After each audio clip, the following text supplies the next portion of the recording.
Olá meus amigos, bem-vindos a mais um vídeo técnico. Hoje nós vamos focar em segurança da informação, basicamente sobre ransomware.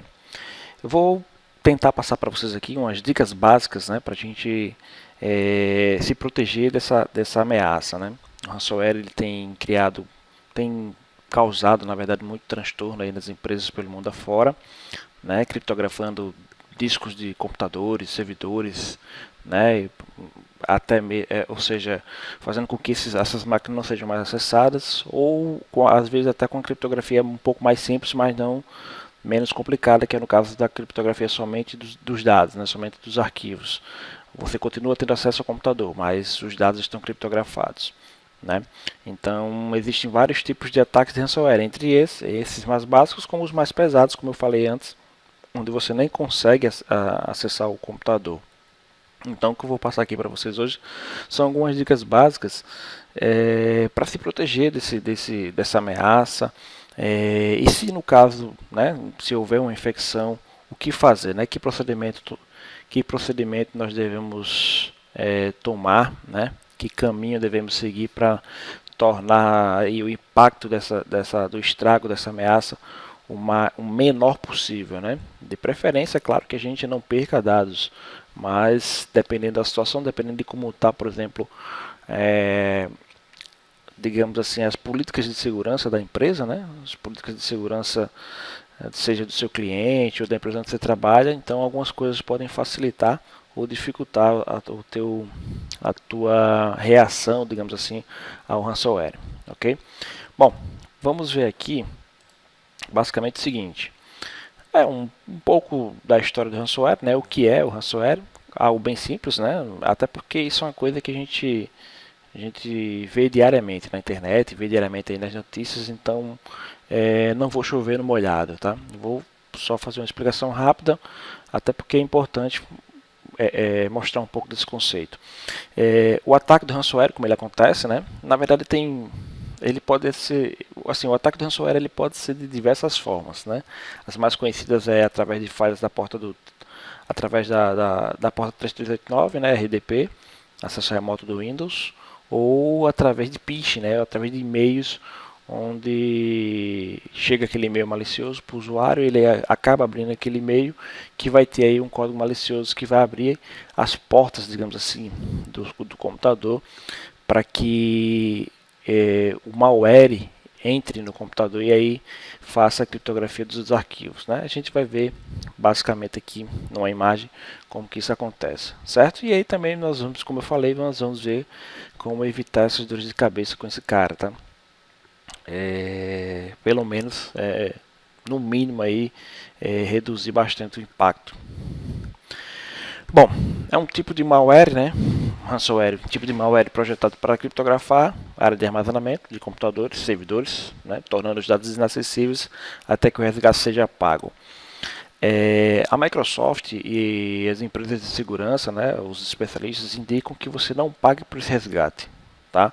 Até porque você não tem garantia de que você vai receber realmente a chave para descriptografar e ter acesso aos seus dados. Então, além de não ter essa garantia, você também pode estar acessando, você também pode estar recebendo, por exemplo, um arquivo, um outro malware que pode até te dar acesso aos arquivos, mas esse outro malware vai, digamos, tomar uma outra ação para roubar outras informações da tua máquina, Então, não dá para confiar em criminoso, Se o criminoso sequestra os seus dados, e diz que vai te dar de volta desde que você pague, que garantias você tem, Se você está tratando com um criminoso, então não tem como ter garantias.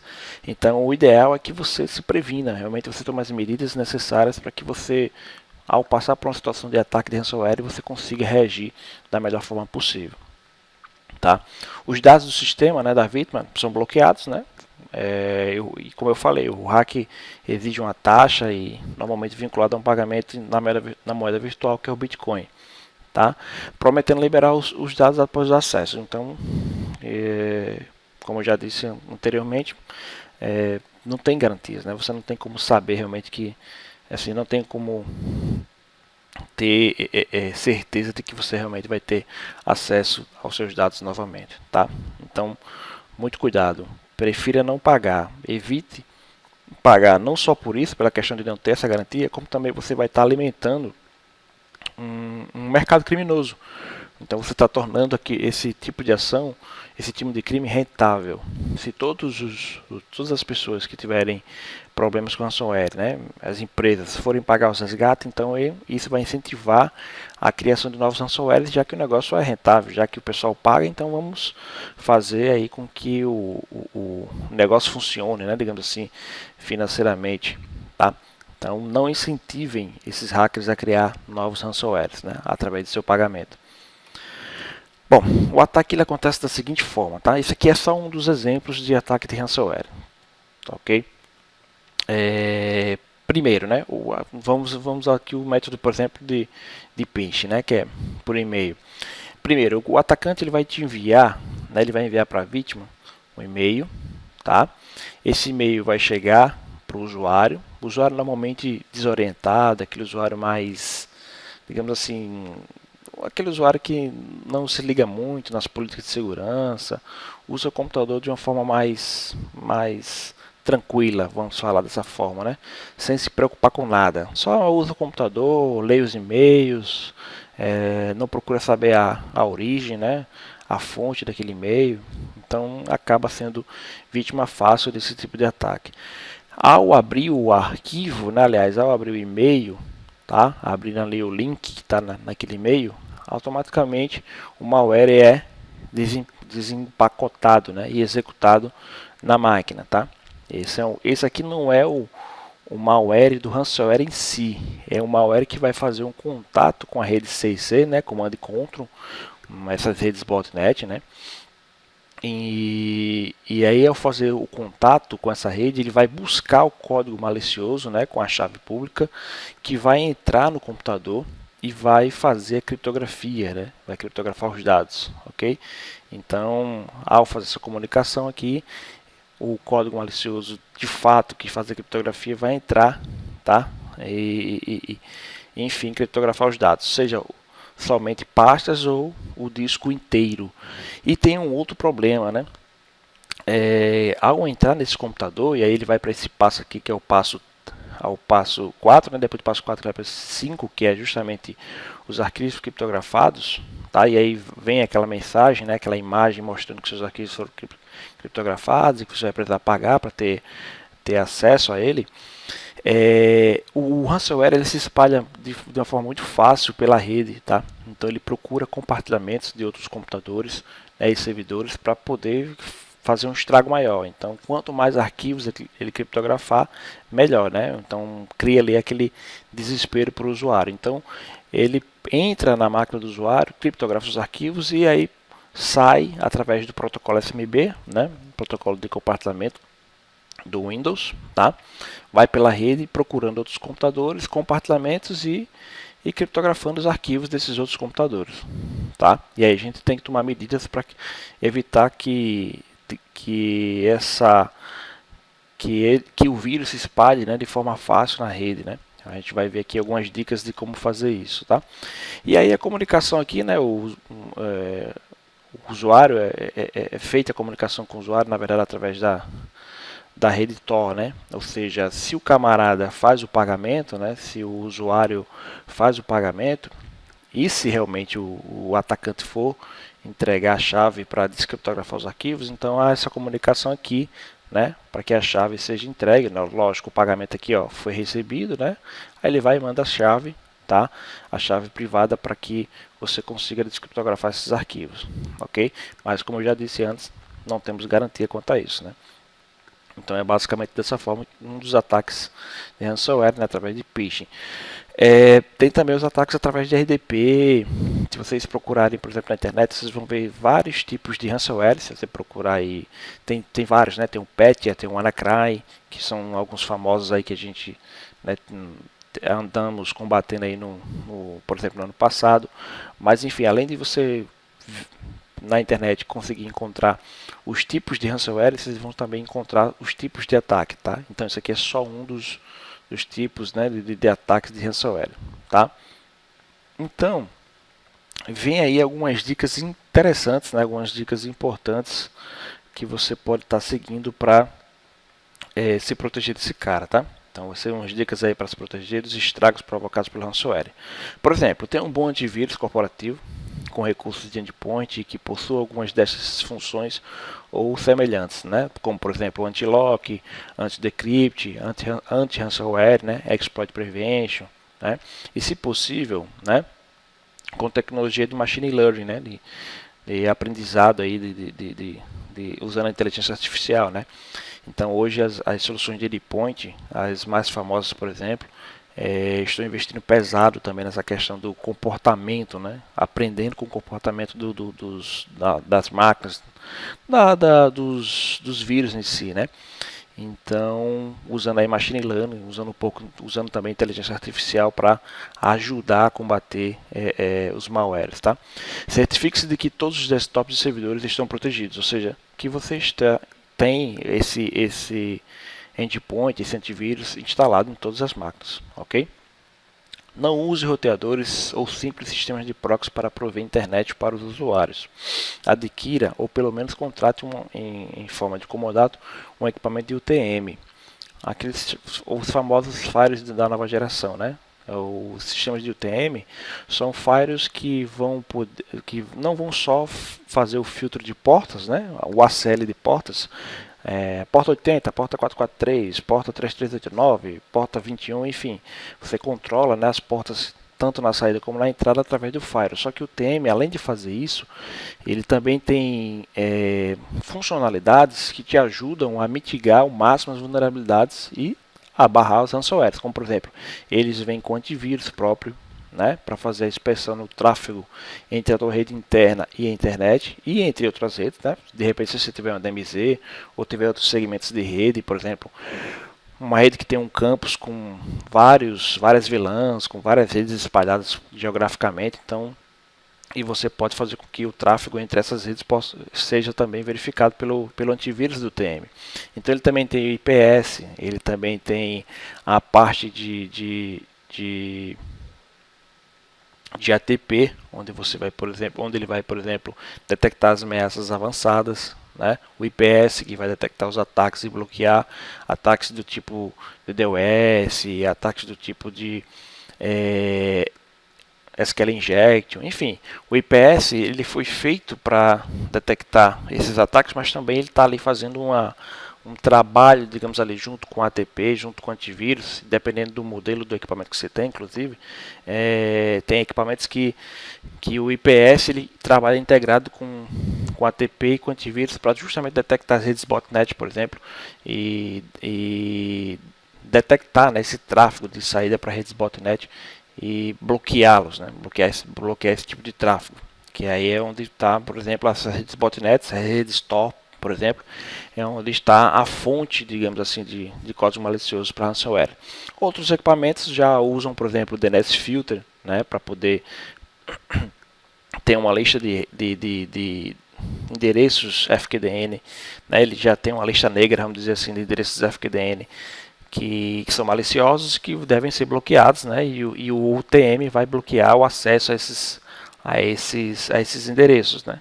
Já que quando o código malicioso entra no computador, para baixar o ransomware ele tem que sair para essas redes. Então, se o UTM já conhece essas redes, ele vai bloquear esse tipo de acesso, tá?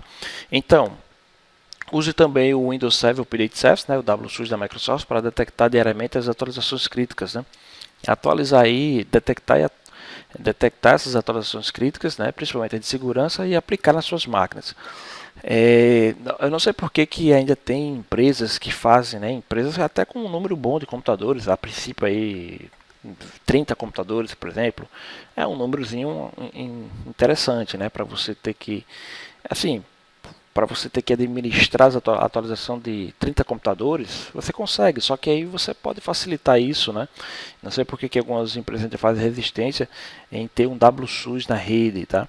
E o WSUS é gratuito, né? Já vem com o próprio Windows 7 embarcado, Windows 7 2016, Windows 7 2019, né? 2012, no caso do 2008, você baixa, né? O WSUS instala. E o que é que ele faz? Ele vai buscar as atualizações diariamente no site da Microsoft, né? na fonte lá da Microsoft, do Windows Update Service, do Microsoft Update, na verdade. E aí essas atualizações elas são disponibilizadas para os seus computadores automaticamente, tanto computadores como servidores, tá?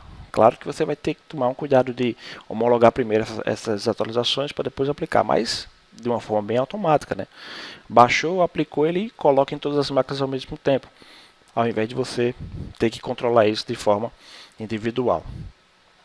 Se seu parque é todo Windows 8 e Windows 10 e ainda não usa antivírus corporativo, crie uma GPO para habilitar pelo menos o Windows Defender, tá? Em todos. Use pelo menos o que o Windows te oferece, que é o Windows Defender, que não é um antivírus ruim, não é o melhor. A gente sabe que tem antivírus corporativos que são, sistemas de endpoint corporativos que são bem melhores, mas o Windows Defender já vai te dar uma boa ajuda, né, para se proteger aí de não só de ransomware, como também de outros tipos de malwares, tá? Não desabilite o firewall padrão do Windows, tá? Nem nos desktops e servidores. Mantenha-os habilitados. Abra somente as portas que você precisa, tanto de saída como entrada, mas não desabilite o firewall do Windows. Algumas pessoas fazem isso, né? A gente, digamos assim, no geral, às vezes cometemos esse equívoco, né?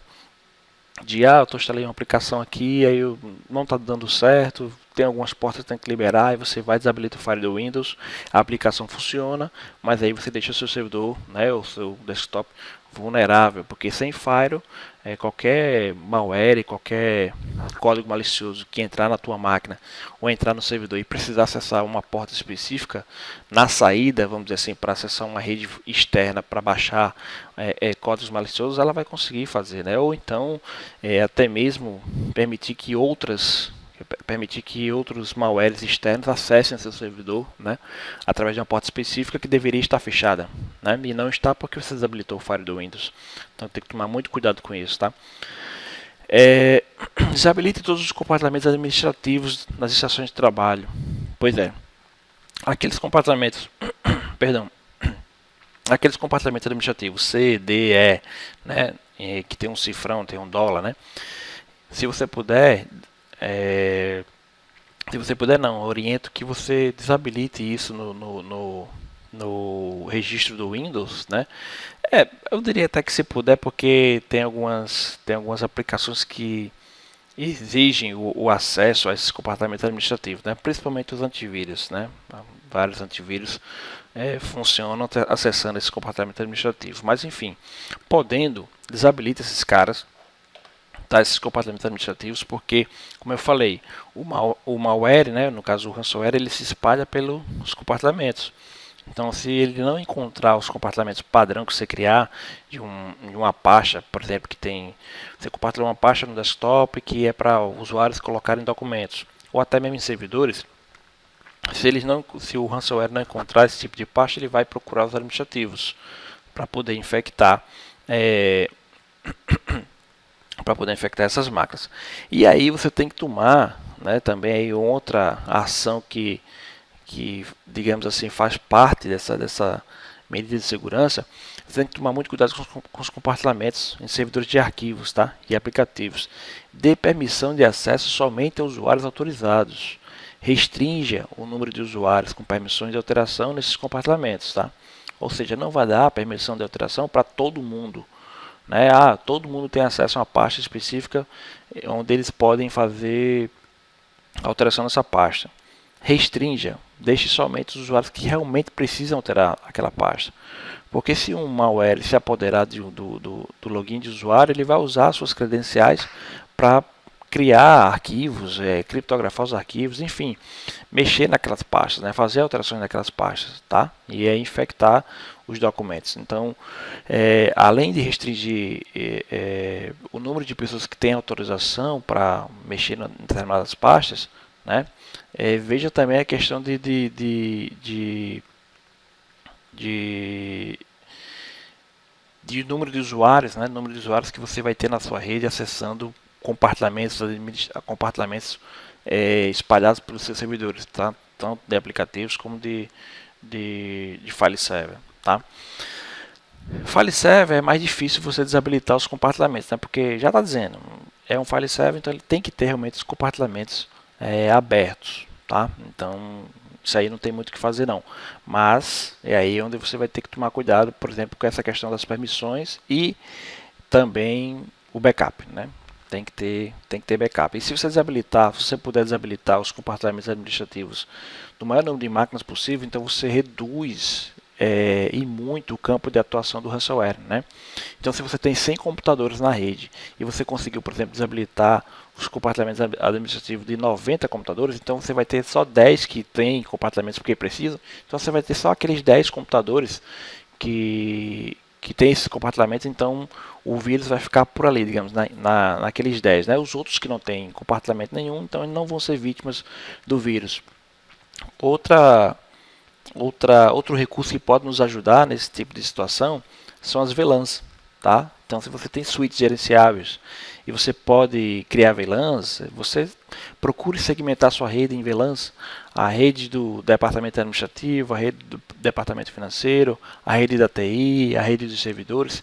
Se você criar VLANs e criar ACLs entre essas VLANs, também ajuda bastante, porque, por exemplo, se você tem uma VLAN no departamento financeiro que tem 5 computadores, então aqueles 5 computadores vão conversar entre eles e se houver uma infecção, um ransomware, por exemplo, atacar uma daquelas máquinas, então você pode, por exemplo, através de um simples comando DSL, evitar o acesso entre essas VLANs, ou se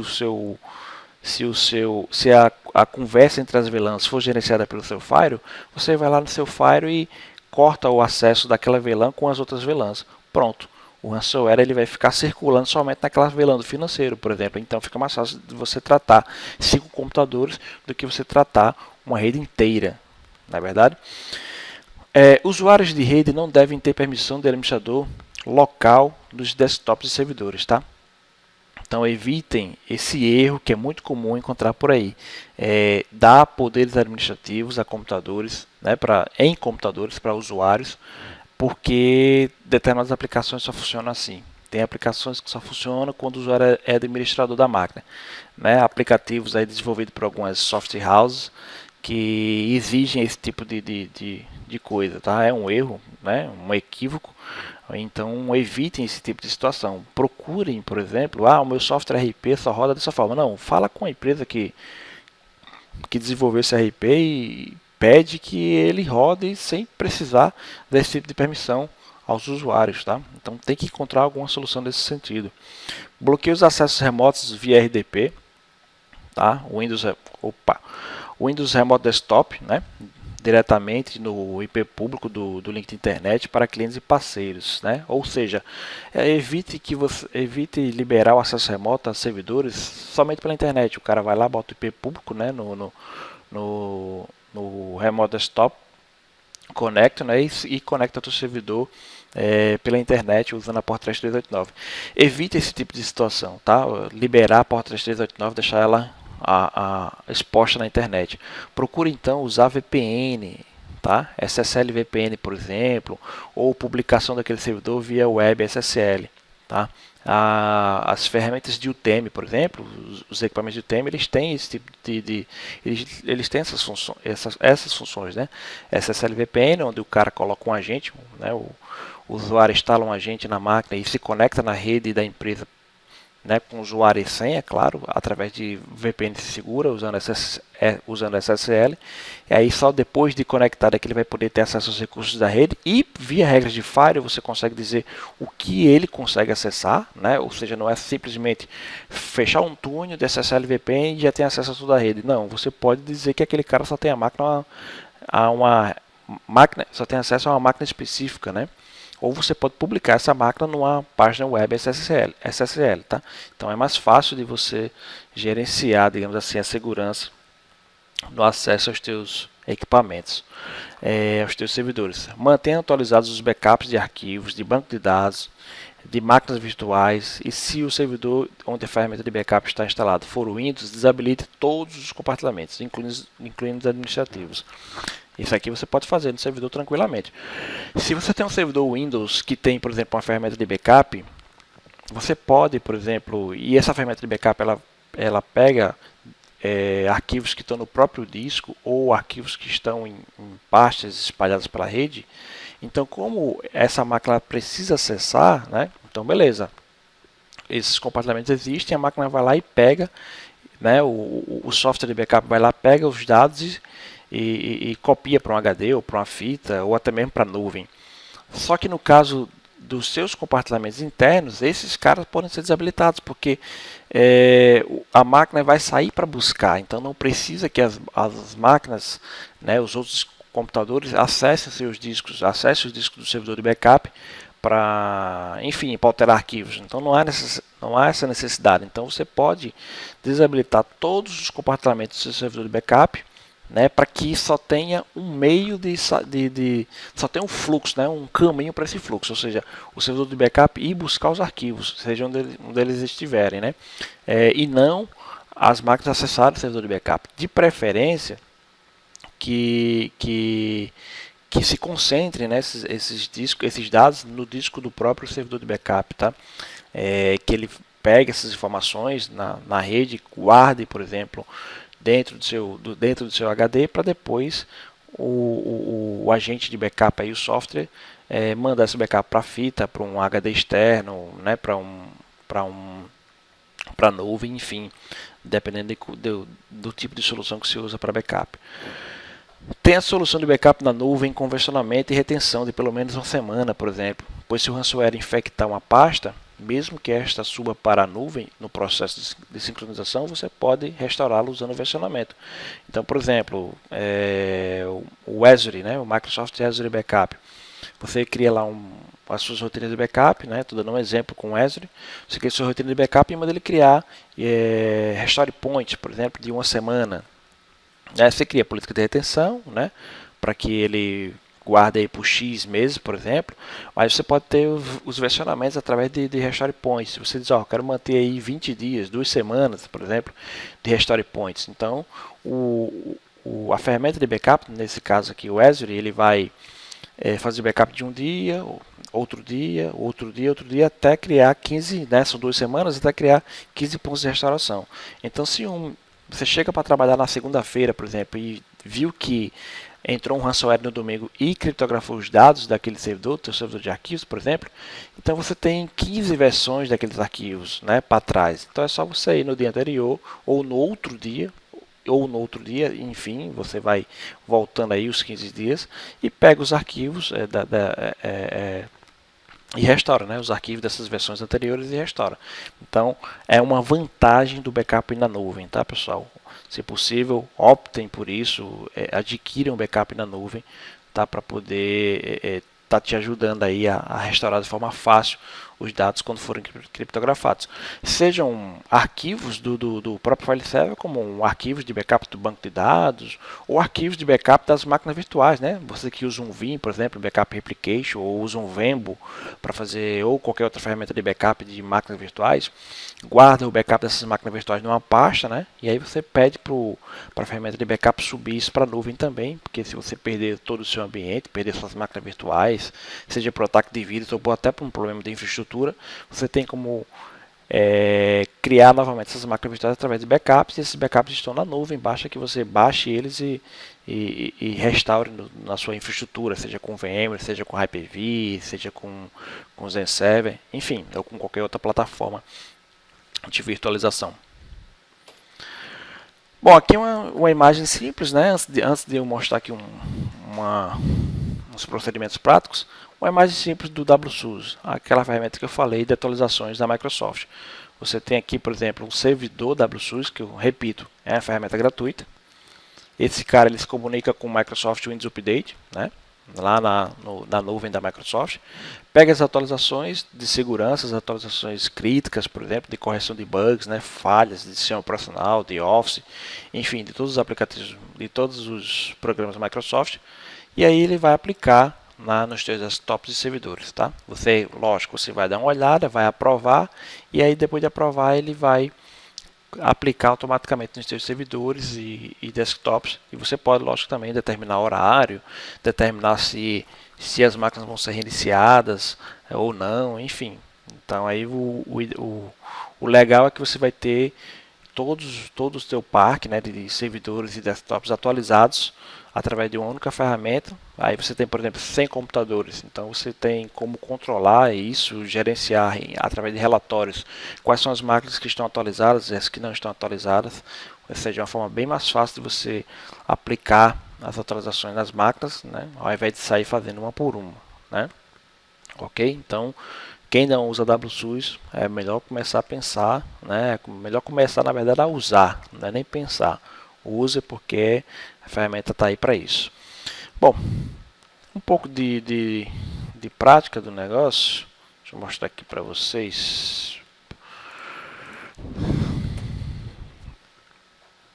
Deixa eu subir aqui essa máquina. Bom, algumas medidas que a gente pode estar tomando, algumas medidas simples, né, para proteger, por exemplo, nossos servidores.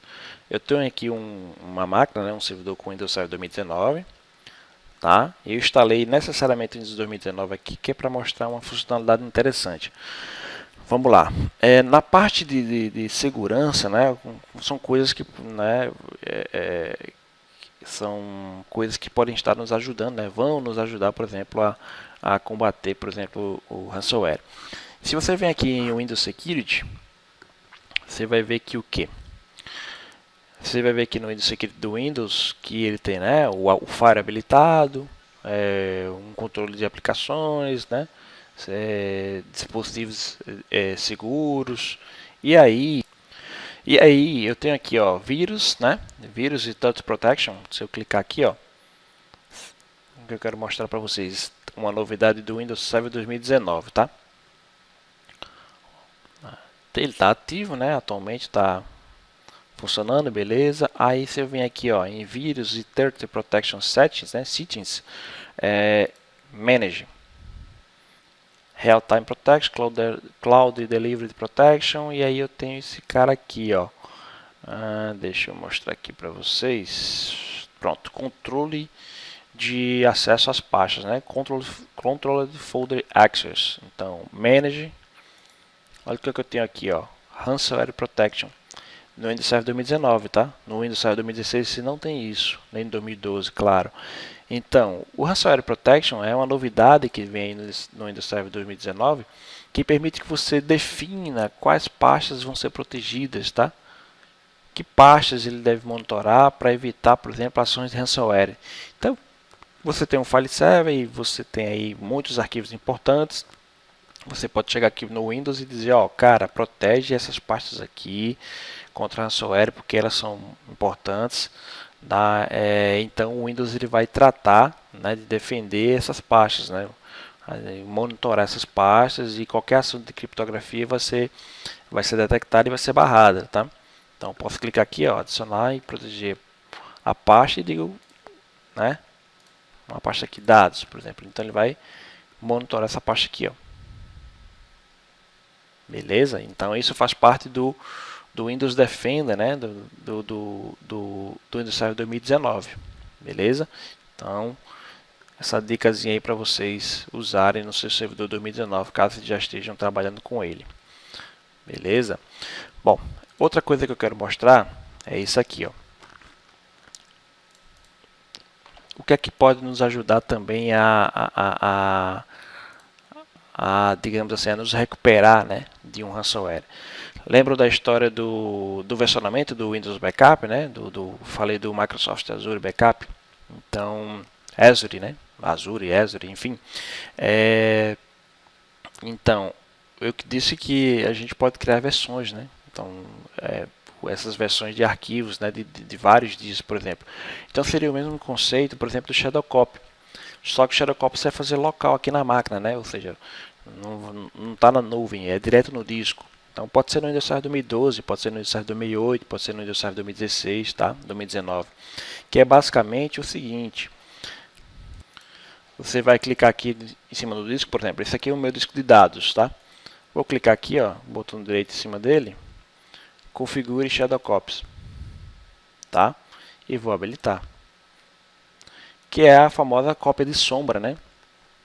Que ele vai versionar os meus arquivos, ok? Então ele já criou uma cópia de sombra aqui. Eu posso definir, por exemplo, que essa cópia de sombra, eu posso, por exemplo, definir os horários, né? Dias e horários, por exemplo, semanalmente, né? Diariamente. Diariamente às 7 horas, né? Se eu vim aqui, por exemplo, em avançado, eu posso dizer, por exemplo, quanto que vai começar. Então normalmente eu boto a partir de hoje, né? E aí eu tenho duas vezes, né? Ou seja, ele vai fazer a cópia de sombra duas vezes, por exemplo, às 7 da manhã e a meio-dia. E eu posso alterar, por exemplo, essa daqui vai ser semanalmente na segunda, terça, quarta, quinta, sexta e sábado, né? Sempre digamos aqui, às 16 horas, ok? Deixa eu voltar lá, pronto, às 16 horas, né? Deixa eu ver, pronto. Aí esse outro aqui também eu vou fazer o mesmo esquema. Vou botar semanalmente, mesmo esquema, sábado, né, até o sábado, a partir das 7 horas, pode deixar. Pronto, então ele vai fazer 7 da manhã e às 16 horas. Então vou ter diariamente duas versões dos meus arquivos, né, através de Shadow Copy, tá? Então se acontecer, por exemplo, da minha pasta dados, já tenho aqui a pasta 1, se essa pasta foi criptografada, se eu vier aqui nas propriedades dela, em versões anteriores, né, Previous Versions, ele vai me mostrar que eu tenho, por exemplo, uma cópia dela, que foi feita à meia-noite e 15, né, são meia-noite e 17, então que foi feita à meia-noite e 15, tá? Então é basicamente isso. Então se, por exemplo, vamos dar um exemplo aqui, na pasta 1 eu vou colocar aqui uma pasta, vamos supor que é uma pasta de um vírus, né, uma criptografia que aconteceu, né, por um ransomware. Então, dentro da pasta 1 eu tenho essa pasta vírus aqui. Ah, tá. Então as propriedades da pasta foi alterada, né? Ou seja, teve alterações, ela foi criptografada, por exemplo. Então, se eu vim aqui, por exemplo, com o botão direito nela, né? Em propriedades, previous versions, então eu posso pedir para abrir, por exemplo, a versão anterior, que no caso foi a meia-noite e 15, né? Posso pedir para restaurar, tá? Posso pedir para restaurar, posso pedir para abrir. Eu peço para abrir e ele vai me mostrar, por exemplo, a pasta, ó, que dentro dela não tem nada, né? Na pasta 1. Ela aqui tem uma pasta chamada vírus, né? Mas na restauração lá do Shadow Copy ela não tem nada. Então, só para vocês entenderem como é que o Shadow Copy funciona, né? Então eu peguei a pasta no estado anterior e aí eu vou e restauro ela, né? Tá vendo aqui, ó? Ok?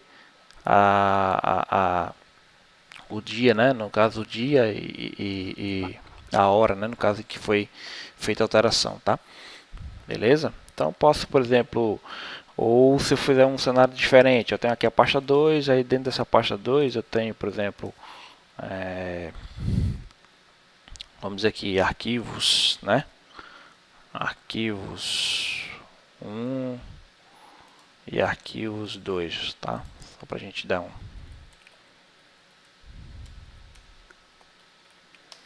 Ok. E aí eu vou vir aqui, por exemplo, tá aqui, na pasta 2, né? Então eu vou vir aqui no disco, por exemplo, ó, lá em Shadow Copy e vou criar uma cópia de sombra agora, nesse exato momento, ó. Create now, né? Sem obedecer, sem esperar necessariamente o schedule, né? O agendamento. Pronto, ele já criou. Beleza. Eu venho aqui na pasta 2, os arquivos foram criptografados ou foram deletados, né, as pastas. Então eu volto lá. Nessa pasta 2, cadê o que tinha aqui dentro? Ah, tá criptografado, deletaram, enfim. Então eu venho aqui, ó, propriedades, previews version, né? Aí vou pegar esse aqui que é o mais novo, não é isso? Ó, se eu abrir, essa pasta 2 está lá, arquivos 2, 1 e 2, ó. Só copio, tá? Copio e boto aqui de volta, ó. Olha aí. Beleza? Então, o Shadow Copy do Windows também vai ser a tua ajuda, tá? Vai ser um cara que vai te ajudar bastante no caso da prevenção aí contra...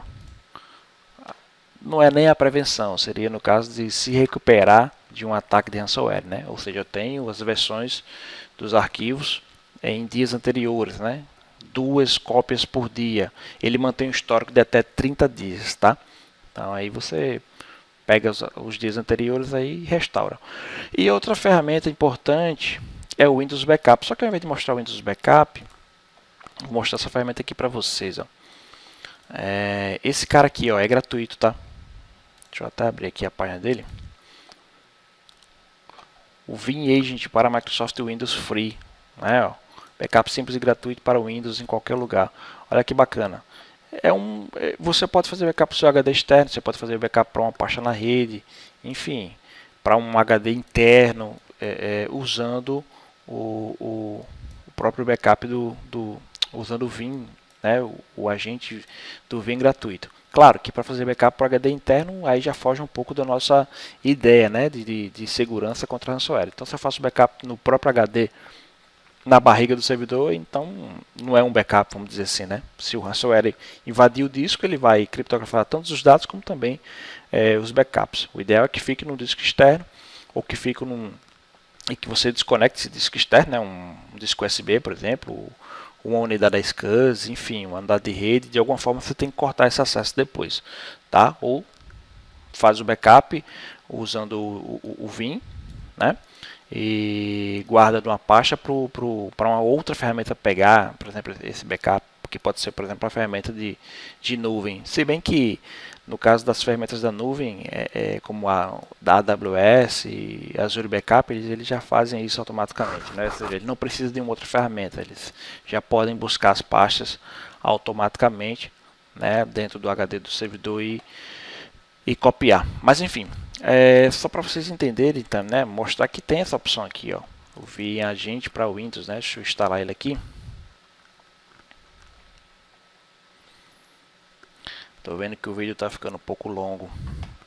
Eu espero que vocês tenham paciência de assistir até o final. Vou fazer aqui a instalação rapidinho, né? Ó, aceitar aqui os termos. Instalar. Pronto, depois de instalado, ele já mostra automaticamente uma mensagem pedindo para você inserir seu HD externo, seu pendrive, seja o que for, né? Seu meio de armazenamento externo para fazer o backup, tá?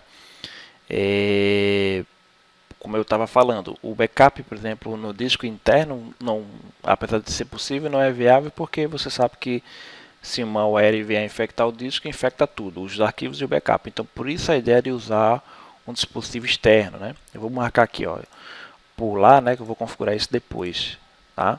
E aí finish, ele vai finalizar e vai abrir agora o assistente, né, o próprio software, né?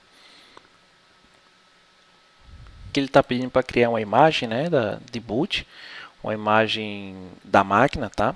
Onde eu posso, por exemplo, estar usando ela para restaurar a máquina, né, em caso de problema de instalação com o sistema operacional, algum corrompimento com o arquivo do sistema operacional, tá? E eu quero restaurar, por exemplo.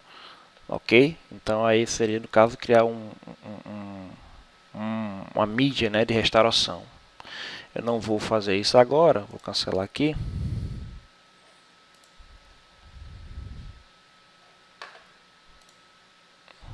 Deixa eu abrir aqui, está aqui o... Ok, aqui o software, né? Eu cliquei aqui no ícone, informando que a instalação está em modo free, ok. Porque tem a versão paga, né? A versão que você pode comprar. O Vim Agent, ele pode, esse agente de backup do Vim, ele tem uma versão paga que você integra ele ao Vim Backup Replication, né? E você pode gerenciar tudo pelo próprio Backup Replication. Então vou fechar aqui, manter tudo free, beleza. Ó, se eu vim aqui, ó, adicionar um novo job, então vou criar um novo job de backup.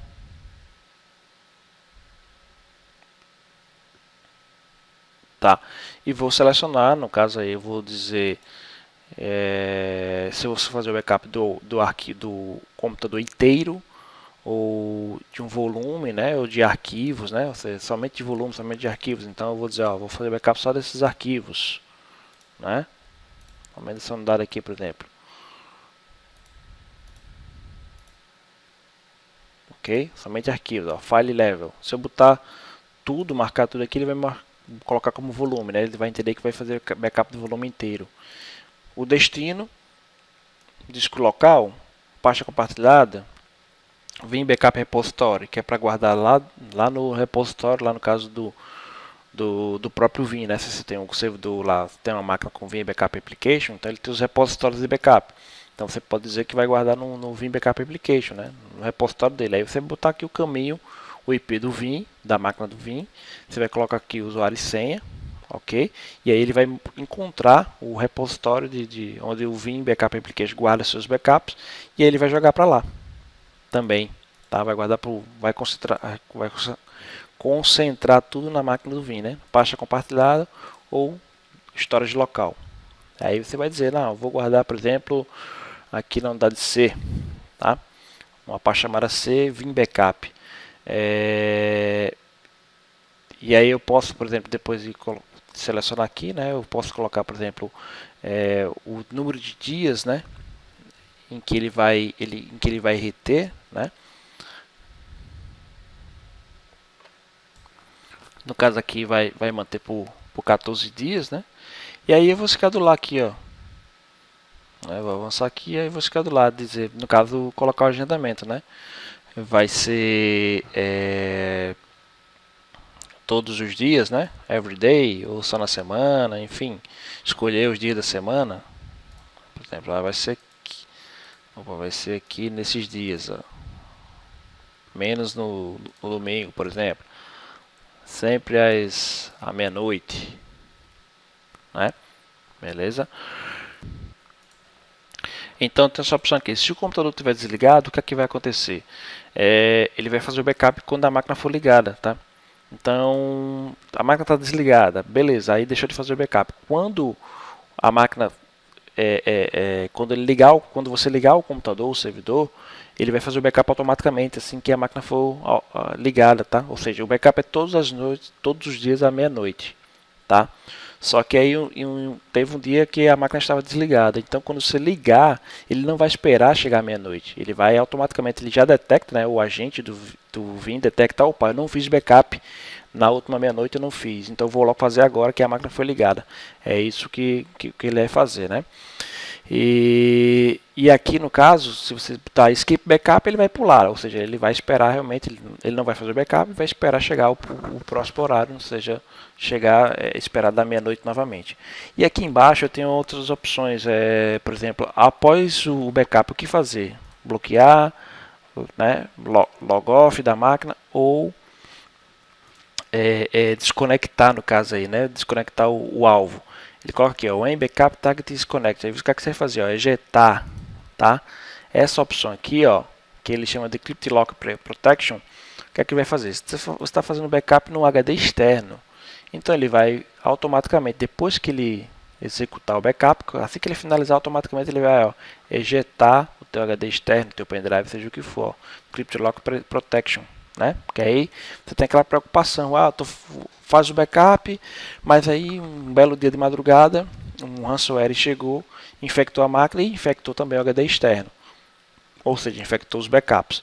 Então, para se proteger desse tipo de situação, ó, você marca isso aqui, que aí ele vai ejetar automaticamente. Terminou o backup, ele ejeta o teu HD externo. Beleza? Show de bola, né? Bom, é isso. Queria só mostrar rapidamente como é que funciona, né, no caso da solução de backup da Vim, tá? Ou seja, simples, é um negócio bem tranquilo de gerenciar, não tem mistérios, né? Você pode estar usando essa ferramenta para fazer seus backups, criar aí seus jobs de backup e ele realmente é fiel, essa ferramenta é fiel. Se você disser que é todos os dias às 20 horas, quando der 20 horas ele vai fazer o backup. Às 22 horas, enfim. Ok? Então é uma ferramenta fácil de se usar, gratuita, que pode estar te ajudando aí a proteger os teus dados, né? Os dados do teu servidor. Beleza?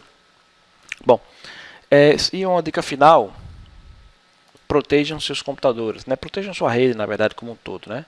Usando ferramenta de backup, no caso aí o backup vai te ajudar a se recuperar de um ataque de ransomware, né? Um ataque que foi bem sucedido, então você vai se recuperar usando a ferramenta de backup e usando o Shadow Copy do Windows, tá? E se puder, contrate um serviço de backup na nuvem, né? Eu sugiro fortemente que contrate um serviço de backup na nuvem, tá?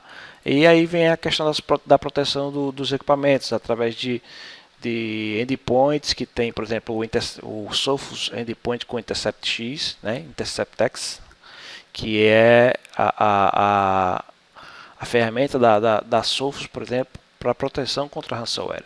Tá? Usa Deep Learning, usando redes neurais, então é bem interessante, é uma ferramenta realmente que vai te ajudar aí a proteger os seus seus equipamentos, né, tanto desktops como servidores. E aí também tem a parte de firewall, né, o firewall de borda, o chamado UTM, né, que eu até falei lá, mostrei lá nos slides. Então é bom você ter um UTM também protegendo a tua rede, né, controlando aí teu acesso à internet, você filtrando aí, por exemplo, o que os seus usuários vão acessar e inclusive defendendo a tua rede de acesso a redes que são nocivas, né, a redes que são fontes de vírus, ok? Então é importante também você ter um cara desse para gerenciar teus links, gerenciar o acesso dos usuários à internet e evitar aí, por exemplo, o acesso a redes maliciosas, né? Não só evitar o acesso a essas redes maliciosas, como também evitar ataques que venham da internet em direção aos teus servidores na tua rede. Beleza? Então são as dicas que eu dou aí para vocês. E espero que vocês tenham gostado do vídeo. Ficou um pouco longo, né? Tô vendo aí que já está passando de 50 minutos, mas eu espero que tenham paciência e que as informações aí sejam realmente boas para o dia a dia de vocês. Qualquer dúvida, qualquer coisa, me procurem aí nas mídias sociais, aqui mesmo no YouTube comentando, tá? Se precisarem de cotação de soluções de segurança, eu trabalho com Sophos, né? Minha empresa trabalha com Sophos, com Fortinet, tá? Também trabalho com Vim, precisando de alguma dessas soluções para proteção de ambiente virtual, no caso do Vim, né? Backup das máquinas virtuais, backup de arquivos ou proteção dos desktops e servidores através de endpoint com proteção anti-ransomware e proteção para a rede como um todo, né? Rede Wi-Fi, rede cabeada, enfim, o acesso seguro à internet, né? Vamos dizer assim. Eu trabalho tanto com Sophos como também com Fortinet. Beleza? Um grande abraço a todos e até o próximo vídeo técnico.